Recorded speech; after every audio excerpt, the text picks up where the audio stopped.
It started with a single hollow sound. Late afternoon, the house breathing with the kind of slow creaks old wood makes when it remembers. He was moving his chair to face the window when the floor let out a dull, echoing thump beneath his heels, the kind that doesn't blend with the wind or settling boards, too hollow, too deliberate. Nathaniel crouched down, hand pressed to the planks. The chill came up through his palm. A retired teacher, widowed 10 years now, living on the edge of a town whose paint once matched every Sunday dress, he'd learned the language of silence. But this sound didn't belong. He fetched his pocket knife from the drawer, slipped the blade between two boards. The wood lifted with a reluctant sigh, dust whispering into light.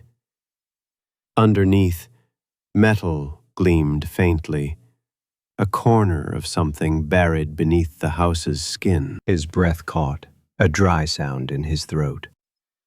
"You shouldn't be here," he said quietly to the dark below. And the house, almost politely, replied with another distant creak. Mornings came in gray and rehearsed pieces. Coffee first, the beans ground by hand because the grinder's hum felt too modern, too impatient. A walk through the same 3 streets where the air always carried the faint sweetness of magnolia. Then back to the house to read the paper, even though the news never told him much about lives that looked like his. Nathaniel's house sat at the far end of Pecan Street, where lawns blurred into wild grass. Each clapboard was painted the same faded green his father chose decades ago. The porch leaned but never fell. He told himself that was love's geometry at work, memory propping up what time tried to erase. Inside, the air smelled of lemons, oak oil, and sometimes loneliness. Photographs in slightly warped frames lined the mantel. Students from decades of classrooms, his late wife, his parents outside this very house, their smiles stiff but sure. He'd inherited the house after his father's death, the process tangled in lost papers and drawn-out legal talk that took nearly 3 years. By then, he'd already stopped hoping the place would ever feel like home again. The town still had its routines. At Eddie's Cafe, conversation folded in the same way every day. Who was getting married? Who'd left for Atlanta? Whose business wouldn't last another winter? But sometimes when Nathaniel walked in, the talk flickered. Conversations flattened into silence, replaced with polite nods. He felt it, that soft tension left over from an older time when people like him taught children, but weren't invited to certain tables. He pretended not to hear the scraps that floated his way. "Shame he keeps that big old place," someone once muttered, just loud enough. Another voice answered, "That house got stories best left quiet." That word, quiet, stuck to him. At night, he began noticing small things. A flutter beneath the floor near the armchair. A steady tap, tap, tap that stopped whenever he stood. Once, he thought it might be the pipes, but the rhythm came from deeper than plumbing, closer to heartbeat than water. He tried to ignore it, tried to lose himself in small comforts, the static fuzz of the radio, the weight of his old books, the warmth of tea cooling slow beside him. But the knock returned like memory, patient, rhythmic, claiming space. One evening, searching for distraction, he lifted a frame from the hallway wall to dust behind it. The nail had rusted thin, and the thing came down harder than he meant. When he picked it up, a folded photograph slid out from behind the cardboard backing. Sepia edges, faces faint but clear. The front porch of his house. He knew it instantly. Same porch swing hanging crooked, same patterns in the wood grain. But the people were strangers. 3 adults and 2 children standing stiffly beside a crate marked with faded letters he couldn't read. Their expressions were uncertain, half dread, half anticipation. He turned the photo over. No date, no names, just one faint pencil mark, an X near the front step. Nathaniel blinked at it under the lamplight, a slow chill rising inside him. His house had been here forever, yet he knew almost nothing of those who stood before his family ever owned it. That was when the small obsession began. Days blurred in quiet research. He spent afternoons at the county library, hunched over brittle newspapers that smelled like attic heat and dust. Sometimes the clerk, an older woman with kind, careful politeness, brought him clippings without being asked. Articles from the 1940s about this side of town being transitional. The euphemism felt heavier than the paper it was printed on. In one clipping, a faint mention of a code of lanterns hung in windows during the quiet passage days. It made his stomach tighten. He'd heard his grandmother whisper that phrase once without explaining. That night, as he returned home, the wind was still, but the house murmured. Boards sighed, nails shifted. The whole structure seemed to inhale as he crossed the doorway. He froze when the same hollow echo pulsed beneath his left foot.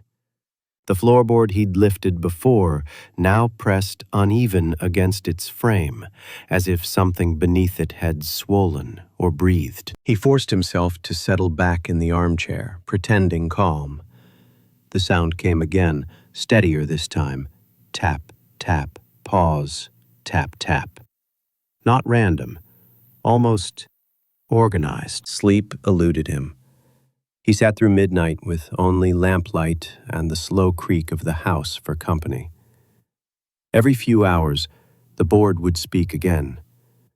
By dawn, he'd memorized the rhythm without meaning to, his pulse syncing with it. When morning sunlight threaded through the curtains, he found himself kneeling once more by the loose plank. He stared at it as though expecting it to move first, but nothing. Just the faint outline of dust disturbed around its edges. He straightened, rubbed his back, told himself he needed air. On the porch, the world looked freshly washed, dew catching in spider webs, the sky pale blue, unmarred by clouds. Across the street, Mrs. Drummond waved half-heartedly while watering her geraniums. He tried to wave back, but his hand trembled slightly. "Get a grip, old man," he muttered under his breath. Still, as he stared at the horizon, he thought about that photograph again, about the X drawn on the step. He thought about the letters he couldn't read on that crate, about the lantern code, about the sound beneath his own house that seemed to know the patience of history. The coffee he brewed afterward tasted different, metallic, faintly sweet. Things he could explain in the daylight felt less harmless when night came again. That evening, before switching off the lamp, Nathaniel looked down at the uneven board one last time. "If something down there wants attention," he whispered, "it already has it." 3. The floor didn't answer this time, but as the light faded, a soft thud answered from below, perfectly timed with the beating of his heart. By the next weekend, the tapping had grown bolder, not louder, just steadier, as if whoever or whatever had been waiting decided patience had paid off. Nathaniel sat by the window until dusk, eyes flicking toward the spot by his armchair where the warped plank waited like an unanswered question. He tried to read, but the words blurred. His hand shook slightly when he set the book aside and knelt again. The knife slipped in easy this time. Dust rose in slow spirals. Beneath, the same dull glint winked from the dark, a patch of metal against earth. He reached down carefully, brushing aside compacted soil. His fingers struck tin, edges rusted to the color of dried blood. A small box, its sides embossed with floral swirls dulled by grime. He lifted it out with both hands, resting it on his knees. The weight surprised him, heavier than a keepsake, lighter than a lockbox. Years of teaching drills and patience steadied his breath. He pried open the lid. Inside were letters bound with brittle ribbon, their envelopes stained and curling with moisture. Ink bled through in places, looping in precise handwriting he didn't recognize. At the bottom, a folded scrap of fabric, a fragment of blue chambray, frayed and soft. He paused. The air in the room shifted slightly, like the temperature had dropped. Outside, cicadas droned in dull rhythm, and for the first time, their sound lined up perfectly with the faint pulse rising from under the floor. He set the box on the table, unfolded the top letter. "My dearest M," it began. The rest faded where water had eaten the paper. The next sheet was clearer. "The travelers stayed again last night. Quiet folk, eyes wide. You'd think fear could drain color from skin, but it doesn't. It just buries it. We keep the lamp low. The sheriff rode by twice. I think he suspects, but there's mercy in his ignorance." Nathaniel read on, slow and deliberate. The handwriting changed over time. Some letters from men, others from women. All spoke of visitors, signals, safe nights. He realized it wasn't one writer, it was a chain. Generations recording the same duty. Near the bottom of the stack, a sharper hand wrote, "They said this town forgot its promise." The date was 1954.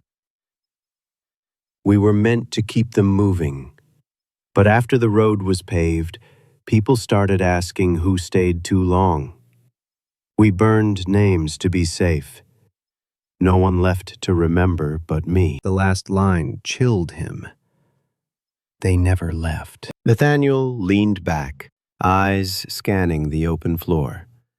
His mind snagged on the phrase, "safe nights." A safe house? For whom? The letters spoke in code, but carried the weight of real danger.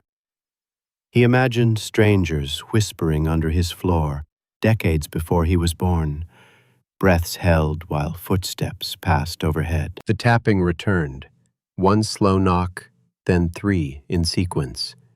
He stared, lips dry, pulse hammering in his throat. He spoke before thinking. "If this is your secret, I found it. That what you wanted?" Silence. Then one soft rap in reply. He sank into the chair, the box on his lap. Memory crowded his chest, his father's tight jaw whenever the subject of the house came up. The way he'd once said, "We came by this place honest," too loud, like an argument no one else heard. Nathaniel remembered asking where "before here" had been, and getting a long silence instead of an answer. That memory pressed close now. He rubbed his thumb over an envelope marked with the initials JT and noticed a smudge near the edge. At first he thought it ink, then saw it darken beneath his touch. Grease, or maybe blood, trapped there long before. A gust rattled the window frames. Somewhere deep under the house, something settled with a groan. The air carried a metallic scent, faint but clear. He tried to rationalize it. Old pipes, damp earth, rot. But the logic didn't comfort him as much as it used to. He carried the box to his kitchen table and turned on the overhead light. The letters spread across the wood like fallen leaves. On one, a pencil sketch in the margin caught his eye. A symbol shaped like a triangle intersected by a single line. Beneath it, someone had written, "Mark of Safety." He closed his eyes, picturing the old article about lantern codes. Maybe this was what they'd meant. Maybe his house had been a stop on some hidden route, one of those quiet sanctuaries history rarely admitted existed after the official end of slavery, when danger just learned new clothes. But if it was true, why hide it so completely? He leaned forward to gather the letters, and another folded paper slipped free from the bottom. Smaller, different handwriting, hastier, angrier. "They lied to us," it said.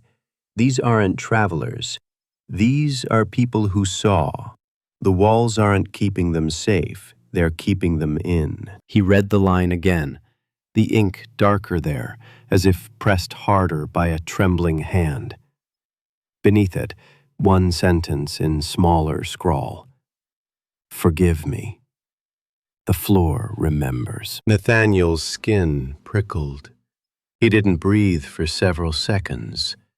That metal scent seemed stronger now, bringing with it flashes of damp earth and something almost sweet beneath decay. He stood abruptly, nearly knocking the chair backward. The box clattered onto the table, one envelope sliding to the floor. It landed face up, seal broken. Inside lay a strip of faded newsprint. The headline nearly vanished, but a few words survived. "Local disappearance investigation. Last seen near Pecan Street." The date, August 1954. Nathaniel paced the length of the living room, hands rubbing at his temples. To find such letters was one thing, a relic of secrecy or charity, maybe both. But to mix that with a disappearance and the suggestion of imprisonment, his stomach tightened. He returned to the panel still open in the floor. He knelt again, shining a flashlight into the gap. The beam caught outlines of packed dirt and splinters, nothing else. He angled the light farther and saw where the earth dipped lower than expected, almost like an entrance sealed by habit rather than construction. He rapped the next board with his knuckles. The echo came back hollow. He moved 3 feet to the left, tapped again. Same response.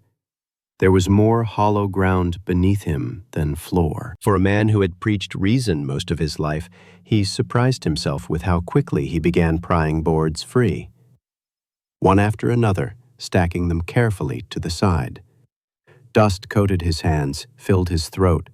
The flashlight trembled in his grip. Beneath the last panel, the earth sloped sharply into darkness. A passage, narrow and unnaturally straight. He sat back on his heels, chest heaving. The house was silent now, as if it waited for him to continue. He pressed his palm flat to the exposed ground and whispered, "What did you do down here?" Somewhere deep beneath, a faint scraping answered, slow and deliberate, like something shifting after a long rest. He jerked backward, heart hammering, flashlight beam skittering across the walls. The sound stopped, replaced by the familiar tap, once, twice, then gone. Nathaniel closed the metal box, hands unsteady. "Tomorrow," he said aloud, voice trembling but firm. "I'll face it tomorrow." Chapter 3. But when he turned toward the hallway, the photograph he'd left on the shelf had fallen again, frame face down, glass unbroken. He picked it up carefully. The X drawn near the front step looked darker than before. The graphite fresh, as if someone had redrawn it while he wasn't looking. He didn't sleep that night. On the table, the letters whispered dryly as the air moved through the house, and the floor beneath him pulsed gently, rhythmic as breath, patient, waiting for him to peel back one more layer. The next morning came thin and colorless, a winter light that made dust look like fog. Nathaniel sat at the kitchen table, staring at the floor as though it might answer first. Sleep had not come, only a trembling half-dream of breath beneath wood, of whispers spelling his name. He boiled coffee he didn't drink, put on his slippers, and finally gathered a hammer, crowbar, and flashlight. "For clarity," he murmured to no one, just clarity. The first few boards came up clean. Beneath them, cold air drifted up, carrying a damp mineral scent. He leaned closer with the flashlight, and the beam sank into what looked like a crawl space. Except the depth kept going until the light faded entirely. He lowered himself down, feet first between the beams, the earth giving slightly under his weight. The air hit his lungs heavy and metallic, tinged with something like rust and mildew blended together. He crouched low, sweeping the light across the soil. The crawl space widened as he moved forward, forming a tunnel braced by planks cut with old tools. Faint carvings scored the beams, some initials, others just marks like tallies. Near one posting, he saw a small lantern, its handle eaten through by rust. Another foot farther, a child's shoe collapsed inward with age, the leather flaking apart when he touched it. He had taught thousands of children in his career, remembered each left shoe lost in the corridors of years. But this, the tiny artifact in his hand, froze him with a sharper tenderness tinged with fear. A skittering sound echoed ahead. He swung the flashlight toward it, revealing dirt shifting near the far wall. Nothing else moved, but he could feel vibration under his knees. Then stillness, he whispered into the dark. Who was here? The question came out smaller than he meant, his breath visible in the cold air. No reply, only the faint smell of candle wax long extinguished. He pressed on, following the line of warped joists until the space opened into a cavity large enough to stand. It was an unfinished room. Ceiling braced with heavy beams, walls of packed clay darkened by time. Against one side sat a narrow cot, the fabric turned almost black from rot. Beside it, a tin plate and a cracked mason jar. He traced the beam above him and noticed faint burn marks, as if lamp smoke had licked the wood for weeks. In the soot, symbols appeared again, triangles, lines, and in one corner, a 5-pointed star carved deeper, deliberate. He stepped back quickly, his heel scraping against something metal. When he raised the light, the beam landed on a rusted latch embedded in the dirt floor. He crouched, pried at it with the crowbar. The soil moaned as it gave way, revealing a small compartment no larger than a drawer.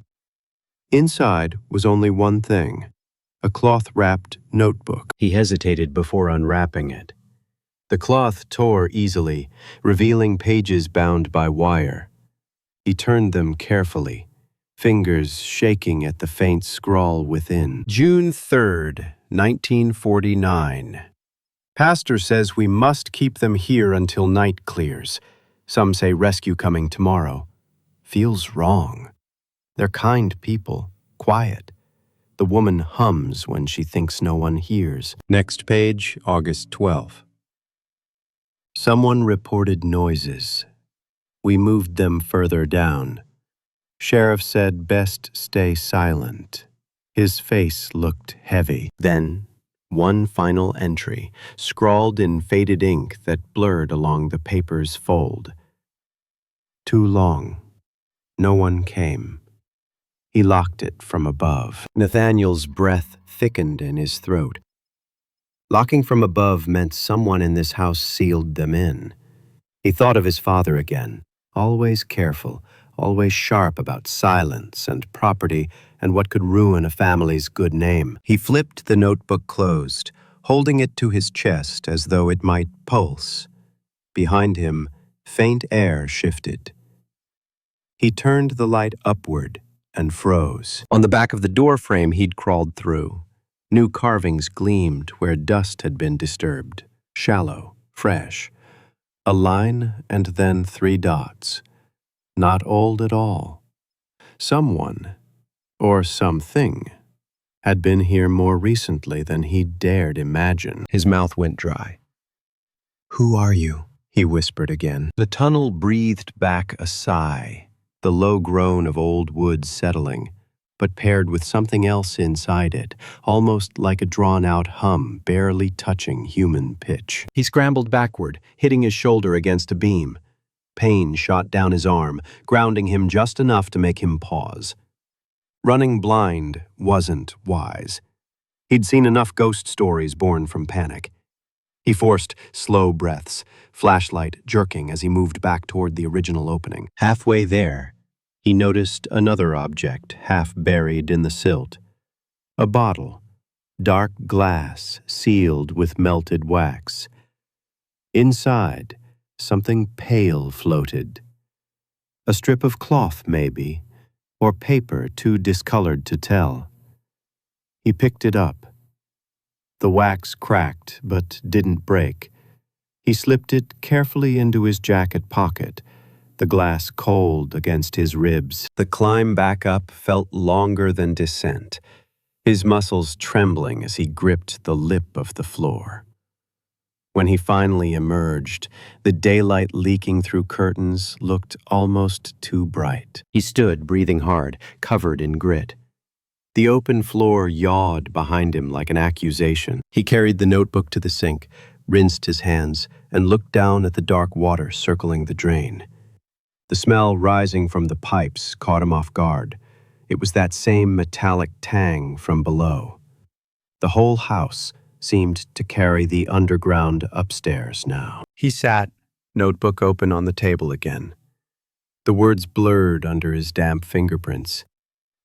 He read that final line once more. He locked it from above. His father would have been a young man in 1949. Maybe not the one who locked the hatch, but maybe the one who left it locked. That thought twisted in his chest, grief curdling into something closer to guilt. He wanted so badly for his family's name to stand for decency, a teacher's legacy, a line of quiet dignity. But what if the silence that kept them safe was bought with someone else's life left underneath the floorboards? In the living room, the clock struck 3 times, slow and hollow. Then came a new sound beneath his feet. Faint at first, a dragging weight moving across compacted soil. He froze. The tapping was gone. In its place rose a single scrape, then another, closer. He stared at the open gap. Dust rose faintly as the sound paused right under him. For a moment he thought he caught a whiff of candle smoke again, mixed with wet earth. He took a cautious step forward, holding the flashlight over the hole. The beam cut through nothing but shadow, yet he felt the hair lift on his arms.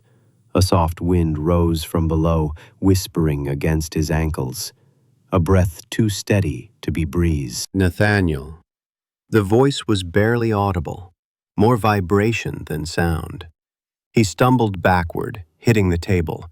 The crockery rattled, one cup shattering on the floor. Silence after. He stood there trembling, eyes fixed on the open floor until the edges of the boards seemed to shimmer with heat. Finally, he whispered, raw-throated, "I hear you." The air stilled again, like the house listened.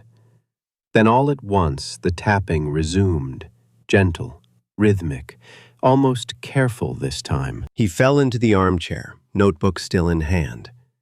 The pages fluttered in the draft. From under the floor came one last hollow thud, and for the first time, it didn't sound angry. It sounded like release. Nathaniel covered his face, the rough paper of the notebook pressing into his palms. "God," he whispered to no one. "What have we done?" The floor answered with a sigh that seemed almost human, fading into the hush of evening.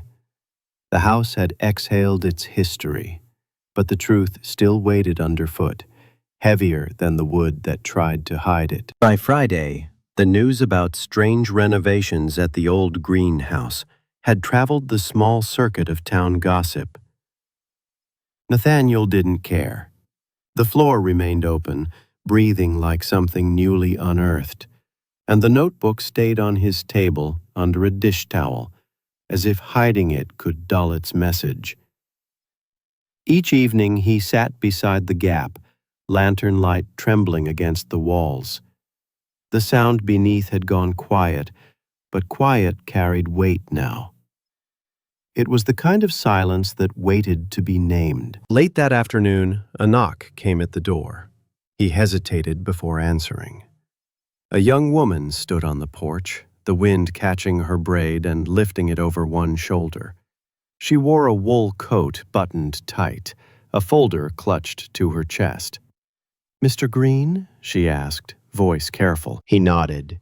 "Depends who's asking." "My name's Elise Turner. I work with the county's historical archive. Your house came up in a set of restricted property records, and the truth is I heard you've been doing some restoration. I hoped you might let me see." Nathaniel studied her face. No malice, just curiosity weighted by something professional. He almost said no, but the need to share the burden overrode the instinct for secrecy. "Come in, then," he said quietly. Inside she paused, eyes tracing the narrow hall, the photographs, the faint smell of dust layered over lemon oil. "It's older than the survey lists," she murmured. "Your father owned it since the 60s? He gave a small nod. "Before that, my grandfather. Before him, a lawyer out of Birmingham. The deed changed hands fast after 1949. Took me years to get it clear." She crouched near the open boards, her hand hovering above the exposed earth. "You found this how?" "The floor told me," he said, almost smiling at how it sounded out loud. Elise glanced up, uncertain if she should laugh.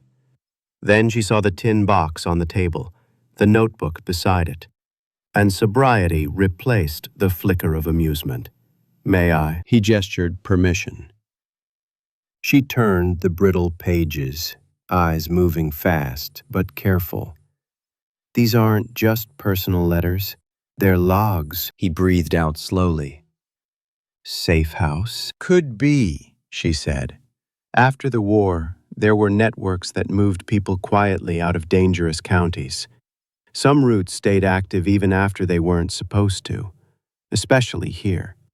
Record suppression ran deep." She hesitated, pointing to the burn-marked symbols on the drawn sketches. "These, triangle, cross-line, star, that's confirmation mark and message direction. They predate the civil rights movement, which means someone was trying to keep a rescue chain alive long after it was declared obsolete." Nathaniel leaned back, the words pressing against every tight corner of his thoughts. "But the last pages, they talk about people staying too long. Trapped." Her brow furrowed. "I noticed that. Could be coded language for loss, people unable to move forward." "This," he shook his head. "No, I went down there." That stopped her. "You what?" He lifted the lantern, walking toward the hole. "There's a room, cot, lanterns, and signs, not all old." Elise joined him, her expression sharpening from curiosity to concern. "You shouldn't go under alone." "Wouldn't mind the company then." She hesitated only a second before following him down. Dust rose as their feet struck soil. The beam from her flashlight cupped the darkness, glancing off the old joists.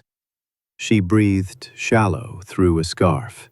"It's colder than it should be," she whispered. He pointed. "There." Her light found the carved symbols. She traced one with her fingers, then froze. "These are recent. The wood's bright under the scrape. Someone's been down here within weeks." Nathaniel's throat went dry. "Who would?" "Someone who knows the history," she said softly. "Not everyone wants it uncovered." They exchanged a look, unspoken understanding between fear and duty.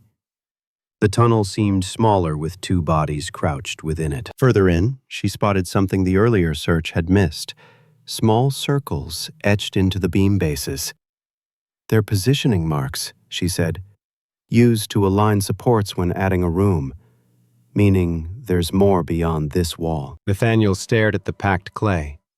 "I didn't dig." "Maybe you should have." He fetched the crowbar, metal ringing faintly in the narrow space. Together they chipped at the wall, soil crumbling into little avalanches. After several minutes, a hollow sound answered each strike. Elise's eyes widened. "There's open space behind it." They paused, hearts pounding. The silence that followed swelled enormous, heavy with breath neither of them owned. The air pressed cold against their cheeks. Then, far back in the dark, one faint knock echoed, slow and deliberate. Elise gasped. "Did you?" "I did," Nathaniel breathed. "It comes like that sometimes." Her flashlight trembled in her grip. "There's airflow. Feel it?" A current whispered through the small opening they'd made. It smelled of metal and candle soot, a memory of old breath. Nathaniel pressed his ear near the gap. For a second he thought he heard whispering beneath the stretch of soil, too faint for words, just cadence, voices layered like distant rainfall. He drew back quickly. Elise steadied herself, professional instinct warring with superstition.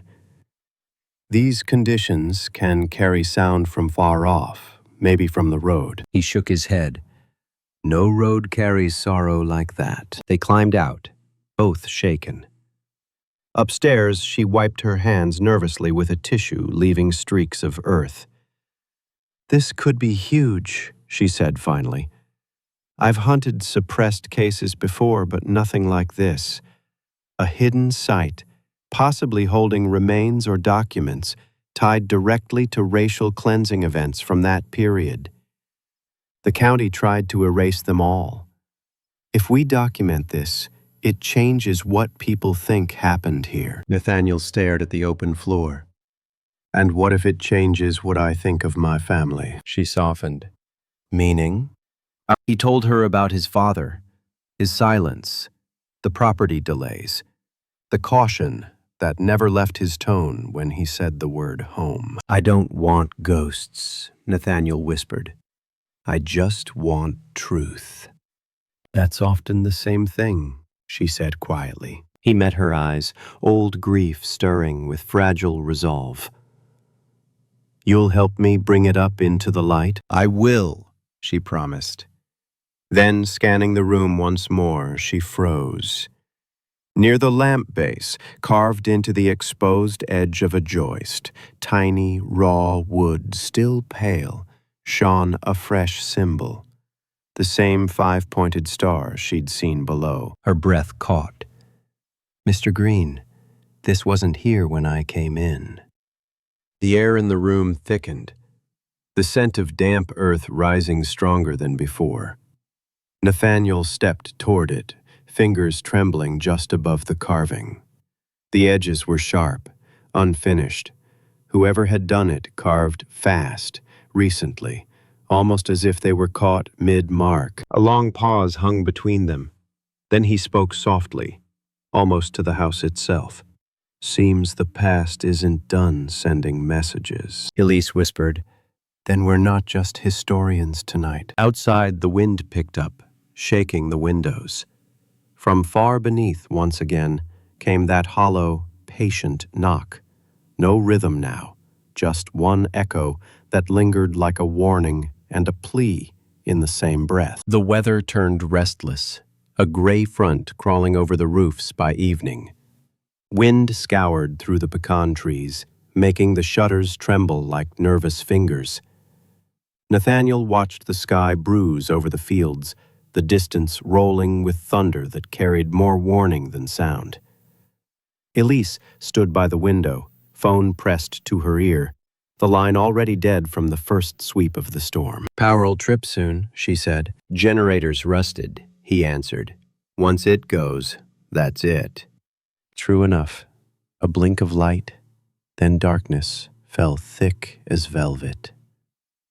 Only the lantern between them glowed, a weak amber circle that trembled with each gust shaking the house. The floor shuddered once, a dry gasp of movement in the beams below. Elise looked toward the open gap. I keep thinking someone's down there. Feels that way every night now. He wanted to believe the wind explained every groan, every nervous vibration. But denial had fled days ago. The air itself seemed charged, like static before a storm breaks. Each board of the house hummed faintly, as if tension could sing. Elise lifted the lantern and crouched near the gap.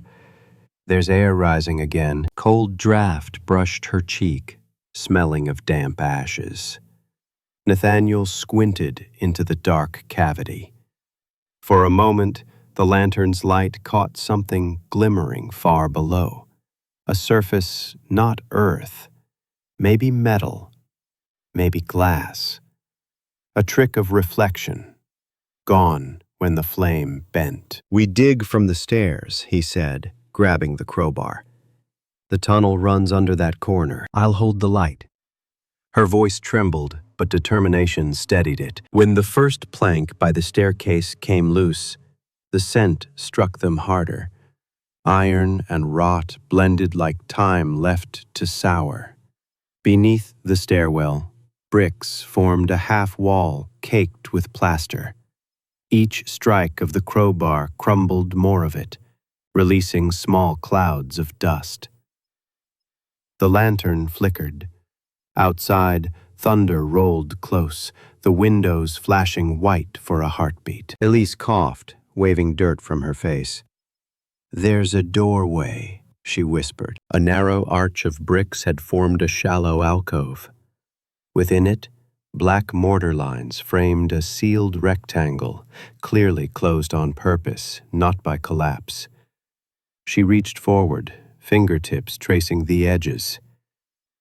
This was bricked intentionally. Why? Nathaniel's voice came low.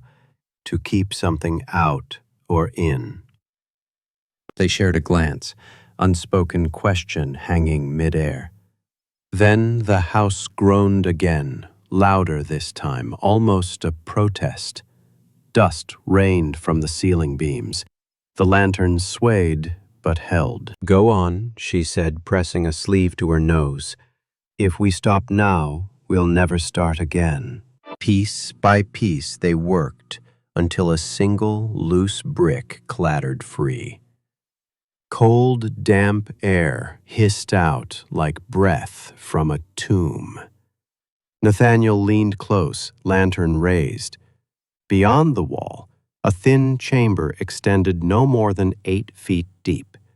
Shelves lined its interior, half collapsed, half standing. The light exposed cloth bundles stacked neatly in one corner. He climbed over the remaining row of bricks and stepped inside. His shoes sank slightly into soft earth. One shelf broke at his touch, spilling a scatter of photographs so brittle they nearly disintegrated mid-air. Elise followed carefully, light sweeping across the piles. The photos showed faces, men, women, children, formal portraits taken in daylight, each with the same porch rail visible behind them. Their house. Nathaniel held one closer. A girl no older than 10, with twin braids and a white ribbon at her collar. Someone had tried to scratch out her eyes, but the knife hadn't cut deep enough. Behind her, the porch swing leaned the same way it leaned still. Elise whispered, "These aren't just records. These are witnesses." He looked to another bundle, wrapped in linen. Inside lay ledgers, covers scabbed with mold. When he opened the first, his father's looping script greeted him. Inventory, August 1954, the heading read. Underneath, columns of names and numbers. To the right margin, small notes, moved to holding, transfer delayed. closed. No surnames, no destinations. Just initials beside tallies like warehouse stock. Nathaniel's breath grew shallow. He kept logs. But of what? Elise turned a page. Cross-references, she said. Look, same coordinates repeated, same codes as the letters in your tin box. She pointed to the bottom line where ink had thickened into a blot. This one ends with your father's initials. He staggered backward, hand pressed against the cold wall. He was supposed to be decent. He taught me that mercy was our inheritance. Lightning flared outside. The flash illuminated another pile near the far corner, bone-pale objects jumbled among debris. Elise knelt, lantern trembling in her grip. The outline of a small jaw, part of a rib curved like a question mark. She drew in a ragged breath. Oh God, Nathaniel. He couldn't answer. His knees bent before his mind caught up, sinking to the dirt. The bones were few, but unmistakable. The fragments of shoe leather near them matched the tiny slipper he'd found earlier in the crawl space. He whispered, "The notebook said he locked it from above." Maybe he thought he had to, she said softly. If mobs were after them, he cut her off. No, the sheriff rode by twice, it said. He wasn't saving them. He was making sure they never talked. The thunder cracked like protest overhead. The lantern flickered wildly, shadows thrashing against the walls. For a moment, both smelled wet iron stronger, raw and rising. The floor beneath them trembled, a deep vibration like a sigh shaking through wood and stone alike. Elise steadied the lantern. "It's the wind," she said, though she didn't believe it. Nathaniel moved to the ledgers again. Tucked beneath them, half buried in dust, waited another envelope. The paper had darkened nearly black around the edges. He tore it open, carefully. Inside, a single sheet in unfamiliar hand. To whoever comes next, forgive me. The walls remember. They will not stay shut forever. The lantern dimmed once more, then steadied. In that fragile light, the carvings on the chamber's inside beam revealed themselves, names upon names etched hastily, overlapping, half erased by time. He leaned closer, fingers tracing one set that still shone lightly under soot. It was his surname, twice, then crossed out, carved again deeper. Elise whispered, "They left their marks so someone would find them." He nodded slowly, voice breaking. And someone came back and erased them. My father, maybe my grandfather. They didn't want memory. They wanted quiet. Another boom rattled through the floor above. Dust fell like fine snow. The walls of the chamber began to weep moisture, beads forming along the clay. It smelled like rain and grave soil. "We have to leave," Elise said, pulling his sleeve. But Nathaniel stayed rooted, staring at the bones and ledgers, the paper in his hand. Not yet. He unfolded the letter again. At the bottom, faint handwriting curved across the margin. "Let them be remembered." "Read it aloud," Elise said gently. What difference would that make? Maybe the same difference silence made for 70 years. He swallowed hard, lifted the page near the lantern, and spoke each name carved into the beam aloud. Voices foreign to his own tongue, syllables shaped by fear, by prayer. The walls seemed to breathe with every name, air swelling and retreating in subtle rhythm. When he reached the end, the final name cracked in his throat. Elise joined him softly, repeating each with careful reverence. The vibration underfoot subsided. The lantern's flame steadied into a calm, unwavering glow. Even the wind outside seemed to lose its rage. Only rain remained, steady against the windows, softer now. Nathaniel lowered the paper, chest heaving. The air felt changed, lighter, as though pressure in the old house had finally dispersed. Elise watched him wordlessly, eyes rimmed red. "You just gave them back their place in time," she whispered. He nodded. "And what's left of us to do now?" "Tell someone. Show them this." He looked around the small chamber one last time. The shards, the ledgers, the brittle photographs of faces that time had tried to erase. Then up toward the floorboards, where faint draft now smelled clean, almost like rain itself. "Tomorrow," he said quietly. "At dawn, we go to the sheriff. Records, remains, all of it." Elise nodded, clutching the lantern. Together, they stepped out through the broken wall into the main room again. The power still gone, the house dark but strangely calm. Nathaniel paused by the gap in the floor, listening. Only silence, not hollow, not menacing, just rest. The lantern flickered once as thunder moved off into distance, then steadied one more time, as if the house and everything inside it had finally exhaled. Dawn came slow, the kind of gray that made everything look like memory instead of matter. Rain had stopped, but the yard glistened as though the storm still lingered underground. Nathaniel stood by the table beside the open floor, his body hollowed by sleepless hours.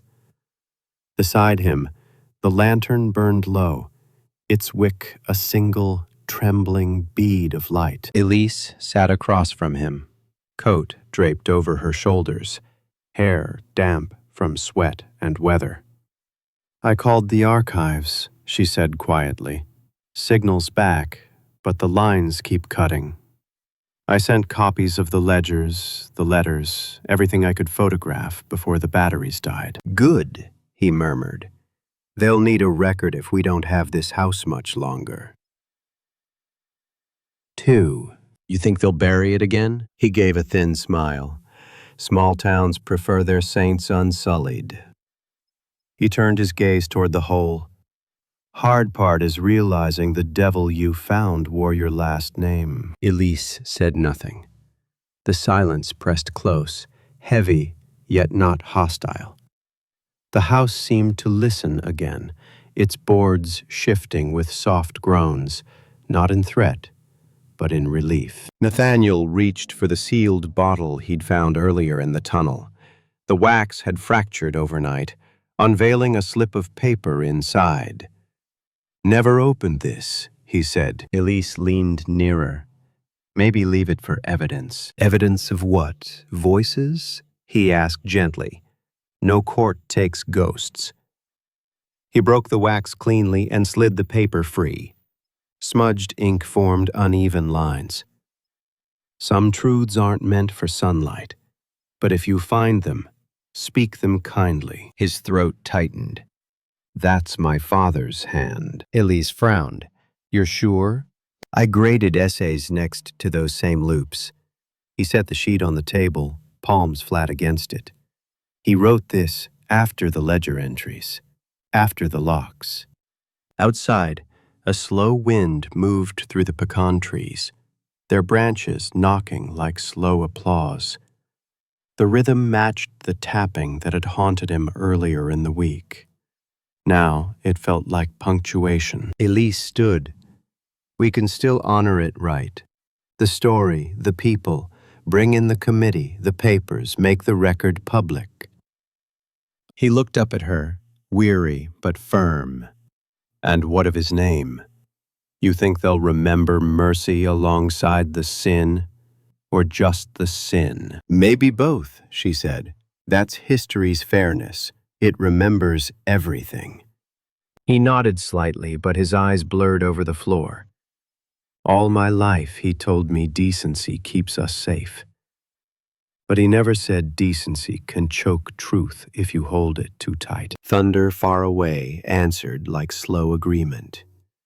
Nathaniel pushed from his chair and walked to the window. Morning light pried through the clouds in thin blades, sliding across the room until one narrow beam struck the open planks. Dust swirled there, glittering.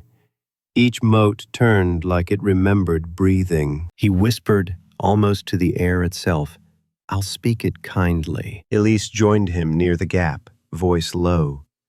"Say their names again, before we leave." He knelt, fingers brushing the rim of the wood where soil met memory. He began repeating each name from the carved list below, soft at first, steadier as he continued. With each word, the light shifted, golden now instead of gray. The boards beneath him trembled faintly, not with anger, but resonance, as if replying in kind. When the last name crossed his lips, a quiet descended thicker than hush. Then the lantern went out without smoke. The small flames snuffed clean. Elise startled. "Did you?" He shook his head. "They're done listening." Something changed in the air, subtle, like weight lifted off the beams. The metallic tang faded, replaced by a faint odor of lilac, the scent his mother once used in washing days long gone. He smiled despite the ache in his chest. "Peace smells familiar." Elise exhaled, a laugh half born of nerves. "I'll get the car. Authorities need to see the chamber before word slips." "You go ahead," he said. "I'll join you soon." She hesitated, reading something final in his tone, but left all the same, boots echoing hollow through the hallway until the front door clicked shut behind her. Nathaniel stood alone. The floor gaped open beside him like a wound stitched with light. He reached down to the ledgers, stacked neatly now near the hole. At some point in the night, he'd arranged them without remembering. They formed a perfect square, corners aligned as if curated by unseen hands. He took the notebook, the one with the last entry, and opened to blank pages near the end. With a shaking pen, he wrote, "They were found. They are named." He signed only his initials. When he set the book down again, the boards beneath thrummed once, gentle as heartbeat, then fell utterly still. He walked to the porch. The rain-soaked air brushed his face, cool and forgiving. Across the road, the neighbors had begun to stir, unaware of history unburied just yards away. He could hear church bells in the distance, faint under wind, calling out a melody he hadn't listened to in years. He tried to imagine his father young, standing on this same porch when the world demanded silence. Maybe fear made monsters of men trying to protect something that shouldn't have needed protecting. Maybe cruelty had just worn fear's voice. The sky brightened, a brief clearing where sunlight spread across wet ground. He looked down at his hands, streaked with soil and ink, and understood suddenly that confession wasn't for the dead. It was for the living, trying to stay human. Behind him, the floor creaked. A single sound, resolved. No echo followed. The house at last held still. He whispered toward the doorway, eyes closed. "Rest now." Wind sighed through the pecan branches like distant applause dying down. Clouds rolled west, leaving the yard silvered in light. For the first time in months, he did not shiver at the quiet. It felt earned, a silence that held rather than hid. Inside, the last of the lantern oil bled dry. The paper on the table rustled once, edges lifting as if unseen fingers turned the words face down to sleep. And from beneath the floor came one faint exhale. Neither breath nor breeze, but something between, reminding him that remembering is its own prayer. He stood a moment longer in the calm and whispered one final promise. "You'll be remembered kindly." The wind answered with the smallest affirmation, a gentle knock from nowhere, and then even that was gone. Morning arrived with that hollow brightness only storms can leave behind. Air crisp, light sharp enough to cut dust into shapes. Nathaniel stood by the window, coffee untouched, eyes fixed on the yard where mud and dew framed the pecan roots like veins. The house was silent, not the uneasy hush of waiting, but the kind that follows a confession finally spoken. Elise was gone. She'd left before dawn, coat still damp, car engine stuttering down the wet road. She said she'd return with the county historians, maybe the sheriff, maybe reporters. Her voice had been steady, but her glance lingered on him, wary of the weight he carried. "Don't go under again," she'd told him.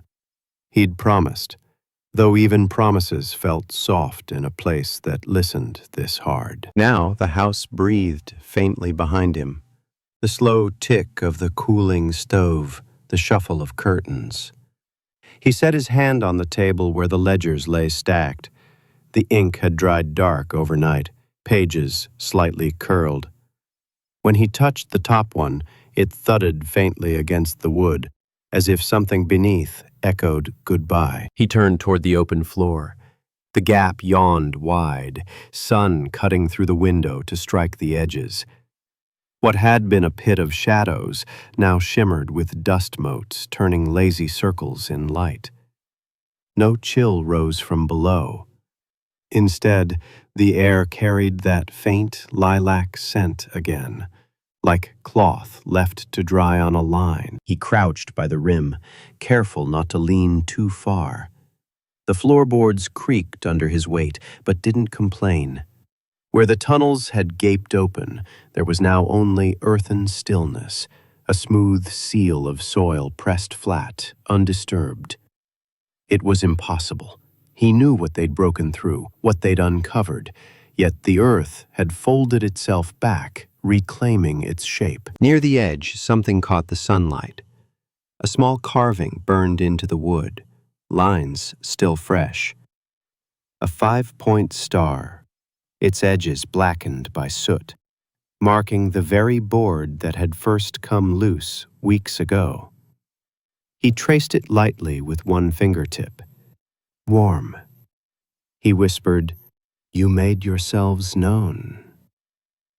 Nigh. Behind him, the radio on the counter crackled once, a burst of static that rose and fell like a distant breath, then lapsed silent again. He nearly smiled. "I hear you," he said softly. Outside, the rumble of engines drifted faintly from the lane, voices blending with the grind of tires chewing wet gravel. The reporters, maybe, or state investigators. It didn't matter. They'd find less than they hoped for now. The crawl space, the ledgers, the photographs, he'd left all visible except the bones. Those were gone, absorbed back into the ground that had owned them first. A knock sounded at the door, quick, official. Nathaniel answered to find the sheriff first, bulk wrapped in a tan coat damp with mist. Behind him, 2 men with cameras and a woman holding a recorder tight against her chest. "Mr. Green," the sheriff said, "we got Miss Turner's message. She said there's something under your property needs documenting." "There was," Nathaniel corrected. "Now there's a story." The sheriff frowned. "You mean it's been disturbed?" "Set right," Nathaniel said. He stepped aside to let them in. The group entered cautiously, as people do when stepping into memory too fresh. The photographer moved first, toward the hole, crouched, then looked back, puzzled.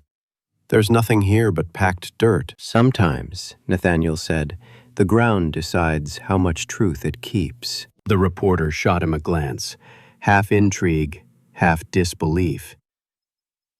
"Can we at least see the records?" He gestured toward the table. The ledgers sat neat, letters unfolded beside them.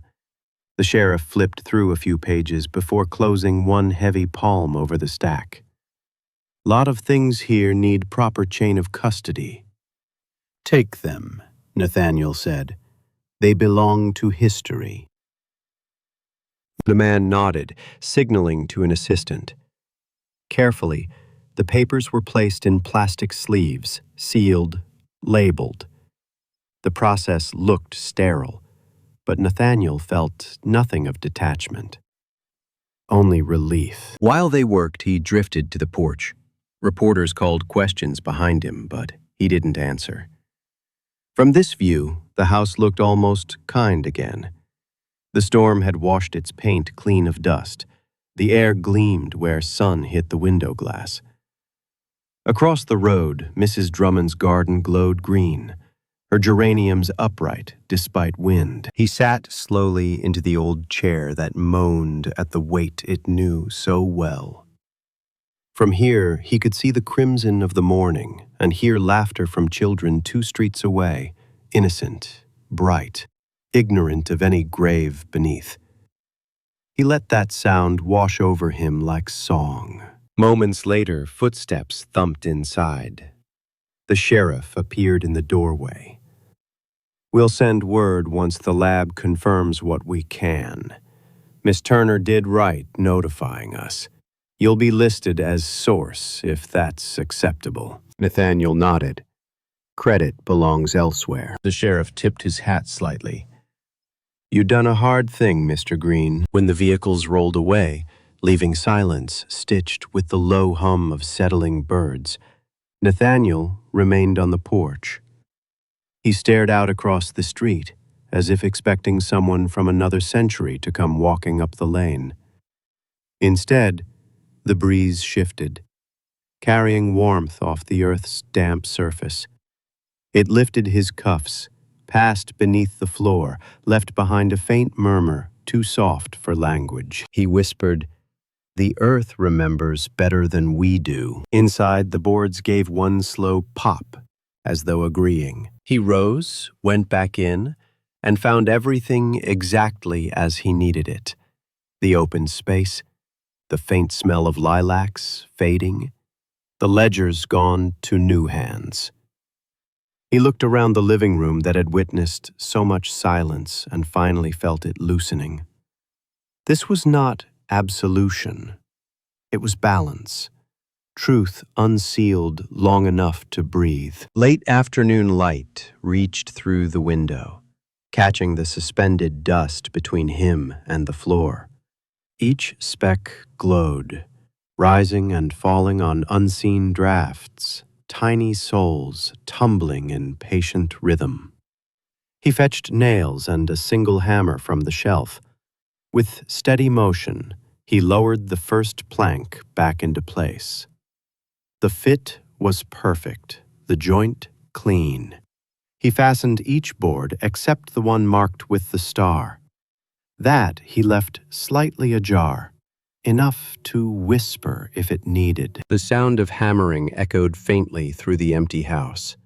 When he finished, the boards lay smooth, only faint discoloration tracing their edges.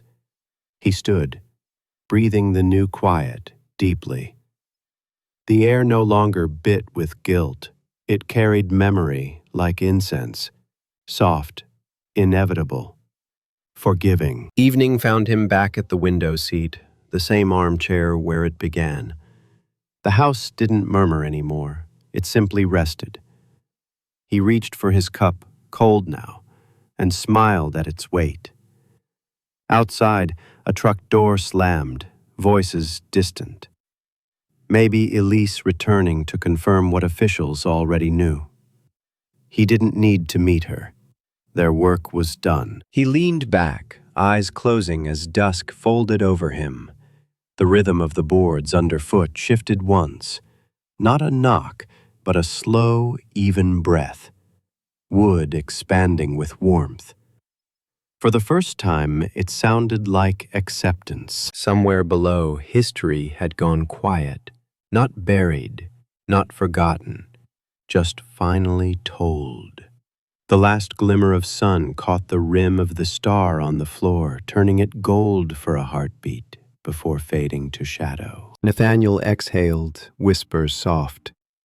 Rest easy. The house answered with a creak, gentle enough to be gratitude. Then, stillness. Out on Pecan Street, evening deepened, lights flickering on, one by one. In a house that had once held its tongue, silence now meant peace. By sunset, the house had settled into its new stillness. Nathaniel stood in the center of the room, palms dusty from sealing the last nails, the faint scent of lilacs long gone. The boards beneath him felt warm through his socks, pulsing lightly with the rhythm of cooling wood. He'd expected fear to linger, but what filled the air instead was a hush of completion. He lifted the final plank, the one marked with the star, and pressed it down just enough that it wouldn't lie flush. Every home has a heartbeat, he thought. This one finally had the courage to keep its own. The hammer hung loose at his side. Outside, crickets started their evening hymn, a slow chorus merging with the soft hum of power lines. Somewhere down the road, a door slammed.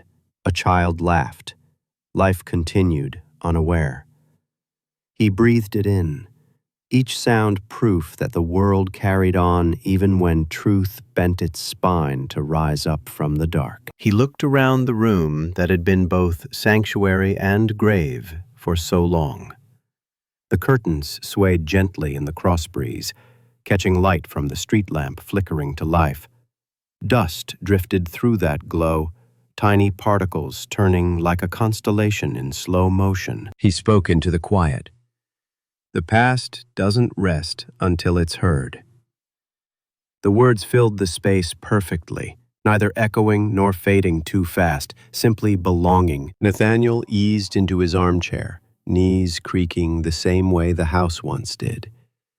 Sunlight caught the rim of his coffee mug, now half filled with cold, sweet dregs. Across from him, the loosened board flexed once, a tiny concession of breath, as if agreeing that memory deserved its voice. The calm was profound enough to seem alive, a pulse beneath the ordinary noises of settling beams and ticking clock. He felt the weight of names behind it, not accusing, just present, like distant relatives at a family table finally given seats. As the light dimmed, he closed his eyes and let the rhythm underfoot lull him. The house spoke only through the faintest creak, the language of acceptance. If you believe some houses keep their stories until someone listens, subscribe for more strange, uncanny tales of truth waiting underfoot.